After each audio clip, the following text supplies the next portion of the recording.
And we were getting to the end of the long hair kittens, and I already had too many kittens on my list. And the Henny kittens are coming up, and I'm sitting there going, please be ugly, please be ugly, please be ugly. And up comes this, and I was like, oh hell.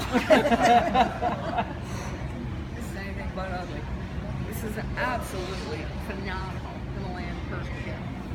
Short body, level back, rounded midsection, breadth underneath, breadth to her chest. The feel of her body is absolutely phenomenal. Everything short and round, a little short tail on her. Look at this face. Round as round can be. Up across the top, from here, up across the top of the forehead, below the jaw structure. Look at those eyes. They are as blue can be. You've never known this came from a copper-eyed cat originally. She has been very, very high, I think, in every final I've done. And this time, I'm proud to make her my best kid. Yay!